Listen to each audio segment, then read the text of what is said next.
If remission isn't a cure, what does remission really mean in multiple myeloma? If I walk out in the street and I ask somebody, what is remission?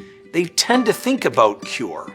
But in myeloma, we don't use those two words in the same way. When we talk about remission, we talk about the disease coming down from its original level, typically by at least half of what it started at, and then hopefully staying in that level. I sometimes call this the depth and the duration of response is how we think about remission. Typically with time, the disease will start to come back again.